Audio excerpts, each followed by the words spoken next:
शोले 1975 में रिलीज हुई एक महाकाव्य बॉलीवुड फिल्म है जिसके निर्देशक राकेश सिप्पी थे और इसका निर्माण उनके पिताजी पी ने किया था। सिप्पी ने ऐसा किया था। ये भारतीय फिल्म सिनेमा में एक मील का पत्थर है जो अपने रोमांचक किरदारों, अद्भुत शैली और प्रतिष्ठित संवादों के लिए जानी जाती है। इसे अब तक अक्सर सबसे महान भारतीय फिल्म माना जाता है और इसकी लोकप्रिय संस्कृति पर गहरा प्रभाव पड़ता है।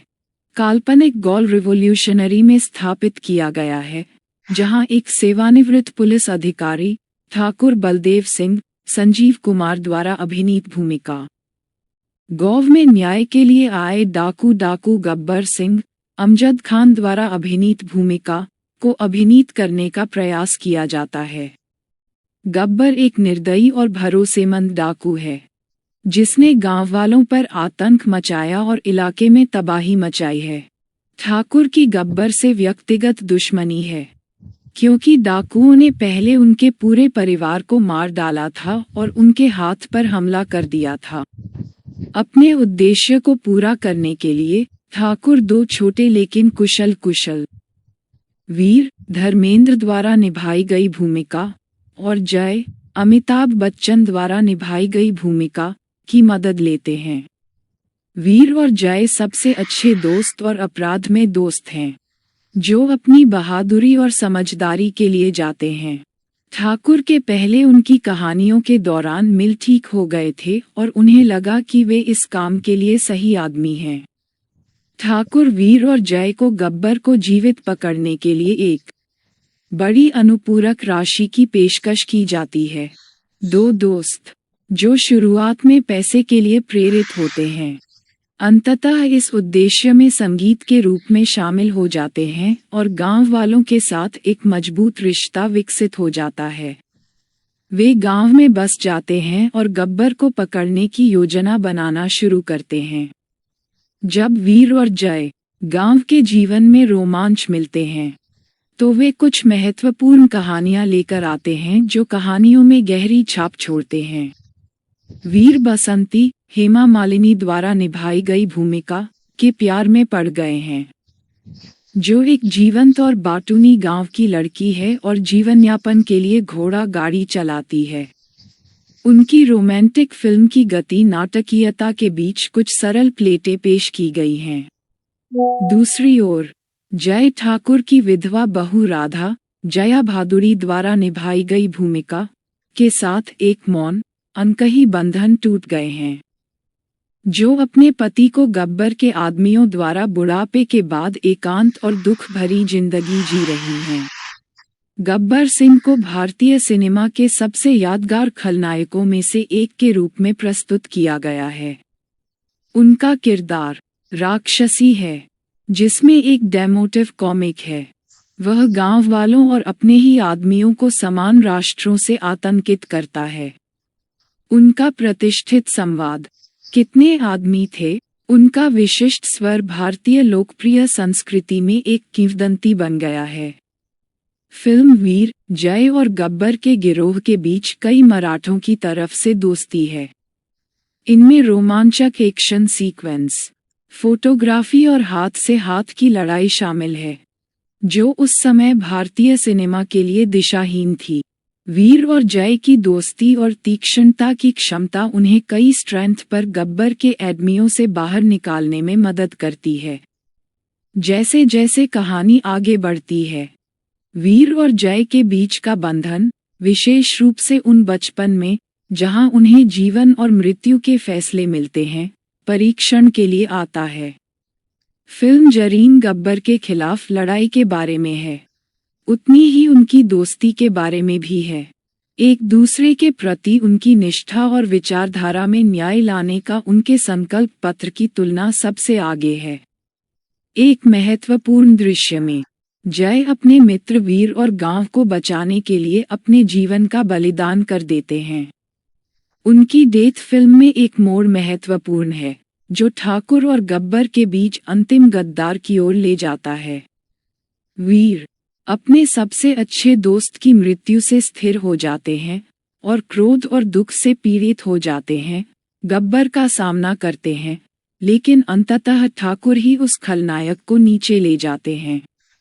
न्याय के एक जादुई कार्य में ठाकुर अपने लोहे के जूते का उपयोग करके गब्बर की चाबी को कुचलते हैं, अपने ही हाथों के नुकसान का बदला लेते हैं। फिल्म का अंत वीर द्वारा जय की मौत का शोक सागर के साथ होता है, लेकिन बसंती के साथ राहत मिलती है, जबकि ठाकुर अंततः अपने परिवार की हत्या का बदला लेकर बंद हो जाते हैं। जय की स्मृतियां जीवित रहती हैं और गांव के लोग उनके बलिदान का सम्मान करते हैं। शोले अपने कलाकारों के लिए प्रसिद्ध है, जिसमें अमिताभ बच्चन, डेमोक्रेट, हेमा मालिनी, संजीव कुमार, जया भादुड़ी और अमजद खान जैसे शानदार अभिनय शामिल हैं। प्रत्येक अभिनेता ने अपनी अपनी कहानियों में गहराई और स्मारकों की सूची फिल्म की प्रतिष्ठित अपील में योगदान दिया। राइटर जावेद, सलीम खान और अख्तर द्वारा लिखी गई स्क्रिप्ट स्टोरी एक मास्टरक्लास में लिखी गई है। यह एक्शन, ड्रामा, रोमांस और कॉमेडी के तत्वों को सहजता से मिश्रित करता है, जो एक ऐसी फिल्म है जो व्यापक दर्शकों को पसंद आती है। विशेष रूप से संवाद पिछले कई दशकों में कई बार प्रस्तावित किए गए हैं। शोले के संगीत का श्रेय R.D. बर्मन को जाता है। फिल्म की सफलता में अहम भूमिका ये दोस्ती जैसे गीत जो वीर और जय की दोस्ती का जश्न मनाते हैं, और महबूबा रहाबा एक नृत्य संख्या जिसमें हेलेन ने प्रदर्शन किया, तुरंत हिट हो गई और आज भी लोकप्रिय हैं। सिनेमेटोग्राफर द्वारका दिवेचा ने उस समय के भारतीय सिनेमा के लिए अनोखे अंदाज में फिल्मांकन के लिए खाबड़ परिदृश्य और तेज एक्शन दृश्यों को फिल्माया। फिल्म के तकनीकी दिशा निर्देश, जिसमें इसका संपादन और ध्वनि डिजाइन शामिल है। शोले 1975 में रिलीज हुई एक महाकाव्य बॉलीवुड फिल्म है, जिसके निर्देशक राकेश सिप्पी थे और इसका निर्माण उनके पिताजी पी ने किया था। सिप्पी ने ऐसा किया था।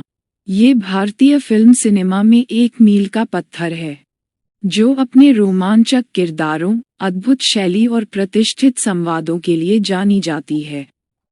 इसे अब तक अक्सर सबसे महान भारतीय फिल्म माना जाता है और इसकी लोकप्रिय संस्कृति पर गहरा प्रभाव पड़ता है। काल्पनिक गॉल रिवॉल्यूशनरी में स्थापित किया गया है, जहां एक सेवानिवृत्त पुलिस अधिकारी ठाकुर बलदेव सिंह, संजीव कुमार द्वारा अभिनीत भूमिका गौव में न्याय के लिए आए डाकू गब्बर सिंह, अमजद खान द्वारा अभिनीत भूमिका को अभिनीत करने का प्रयास किया जाता है। गब्बर एक निर्दयी और भरोसेमंद डाकू है, जिसने गांव वालों पर आतंक मचाया और इलाके में तबाही मचाई है। ठाकुर की गब्बर से व्यक्तिगत दुश्मनी है, क्योंकि डाकुओं ने पहले उनके पूरे परिवार को मार डाला था और उनके हाथ पर हमला कर दिया था। अपने उद्देश्य को पूरा करने के लिए ठाकुर दो छोटे लेकिन कुशल वीर धर्मेंद्र द्वारा निभाई गई भूमिका और जय अमिताभ बच्चन द्वारा निभाई गई भूमिका की मदद लेते हैं। वीर और जय सबसे अच्छे दोस्त और अपराध में दोस्त हैं, जो अपनी बहादुरी और समझदारी के लिए जाते हैं। ठाकुर के पहले उनकी कहानियों के दौरान मिल ठीक हो गए थे और उन्हें लगा कि वे इस काम के लिए सही आदमी हैं। ठाकुर वीर और जय को गब्बर को जीवित पकड़ने के लिए एक बड़ी अनुपूरक राशि की पेशकश की जाती है। दो दोस्त जो शुरुआत में पैसे के लिए प्रेरित होते हैं, अंततः इस उद्देश्य में संगीत के रूप में शामिल हो जाते हैं और गांव वालों के साथ एक मजबूत रिश्ता विकसित हो जाता है। वे गांव में बस जाते हैं और गब्बर को पकड़ने की योजना बनाना शुरू करते हैं। जब वीर और जय गांव के जीवन में रोमांच मिलते हैं, तो वे कुछ महत्वपूर्ण कहानियां लेकर आते हैं जो कहानियों में गहरी छाप छोड़ते हैं। वीर बसंती हेमा मालिनी द्वारा निभाई गई भूमिका के प्यार में पड़ गए हैं, जो एक जीवंत और बाटूनी गांव की लड़की है और जीवन यापन के लिए घोड़ा गाड़ी चलाती है। उनकी रोमांटिक फिल्म की गति नाटकीयता के बीच कुछ सरल प्लेटें पेश की गई हैं। दूसरी ओर जय ठाकुर की विधवा बहू राधा जया भादुड़ी द्वारा निभाई गई भूमिका के साथ एक मौन अनकही बंधन टूट गए हैं, जो अपने पति को गब्बर के आदमियों द्वारा बुढ़ापे के बाद एकांत और दुख भरी जिंदगी जी रही हैं। गब्बर सिंह को भारतीय सिनेमा के सबसे यादगार खलनायकों में से एक के रूप में प्रस्तुत किया गया है। उनका किरदार राक्षसी है, जिसमें एक डेमोटिव कॉमिक है। वह गांव वालों और अपने ही आदमियों को समान राष्ट्रों से आतंकित करता है। उनका प्रतिष्ठित संवाद कितने आदमी थे, उनका विशिष्ट स्वर भारतीय लोकप्रिय संस्कृति में एक किंवदंती बन गया है। फिल्म वीर जय और गब्बर के गिरोह के बीच कई मराठों की तरफ से दोस्ती है। इनमें रोमांचक एक्शन सीक्वेंस, फोटोग्राफी और हाथ से हाथ की लड़ाई शामिल है, जो उस समय भारतीय सिनेमा के लिए दिशाहीन थी। वीर और जय की दोस्ती और तीक्ष्णता की क्षमता उन्हें कई स्ट्रेंथ पर गब्बर के एडमियों से बाहर निकालने में मदद करती है। जैसे जैसे कहानी आगे बढ़ती है, वीर और जय के बीच का बंधन, विशेष रूप से उन बचपन में जहां उन्हें जीवन और मृत्यु के फैसले मिलते हैं, परीक्षण के लिए आता है। फिल्म जरीन गब्बर के खिलाफ लड़ाई के बारे में है, उतनी ही उनकी दोस्ती के बारे में भी है। एक दूसरे के प्रति उनकी निष्ठा और विचारधारा में न्याय लाने का उनके संकल्प पत्र की तुलना सबसे आगे है। एक महत्वपूर्ण दृश्य में जय अपने मित्र वीर और गांव को बचाने के लिए अपने जीवन का बलिदान कर देते हैं। उनकी डेथ फिल्म में एक मोड़ महत्वपूर्ण है, जो ठाकुर और गब्बर के बीच अंतिम गद्दार की ओर ले जाता है। वीर अपने सबसे अच्छे दोस्त की मृत्यु से स्थिर हो जाते हैं और क्रोध और दुख से पीड़ित हो जाते हैं, गब्बर का सामना करते हैं, लेकिन अंततः ठाकुर ही उस खलनायक को नीचे ले जाते हैं। न्याय के एक जादुई कार्य में ठाकुर अपने लोहे के जूते का उपयोग करके गब्बर की चाबी को कुचलते हैं, अपने ही हाथों के नुकसान का बदला लेते हैं। फिल्म का अंत वीर द्वारा जय की मौत का शोक सागर के साथ होता है, लेकिन बसंती के साथ राहत मिलती है, जबकि ठाकुर अंततः अपने परिवार की हत्या का बदला लेकर बंद हो जाते हैं। जय की स्मृतियां जीवित रहती हैं और गांव के लोग उनके बलिदान का सम्मान करते हैं। शोले अपने कलाकारों के लिए प्रसिद्ध है, जिसमें अमिताभ बच्चन, डेमोक्रेट, हेमा मालिनी, संजीव कुमार, जया भादुड़ी और अमजद खान जैसे शानदार अभिनय शामिल हैं। प्रत्येक अभिनेता ने अपनी अपनी कहानियों में गहराई और स्मारकों की सूची फिल्म की प्रतिष्ठित अपील में योगदान दिया।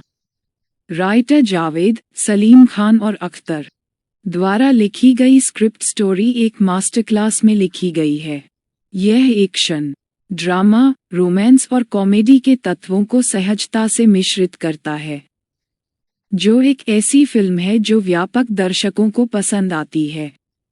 विशेष रूप से संवाद पिछले कई दशकों में कई बार प्रस्तावित किए गए हैं। शोले के संगीत का श्रेय आर.डी. बर्मन को जाता है। फिल्म की सफलता में अहम भूमिका ये दोस्ती जैसे गीत जो वीर और जय की दोस्ती का जश्न मनाते हैं, और महबूबा अहाबा, एक नृत्य संख्या जिसमें हेलेन ने प्रदर्शन किया, तुरंत हिट हो गई और आज भी लोकप्रिय हैं।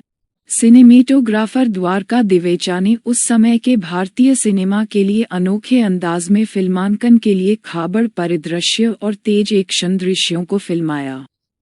फिल्म के तकनीकी दिशा निर्देश, जिसमें इसका संपादन और ध्वनि डिजाइन शामिल है।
है।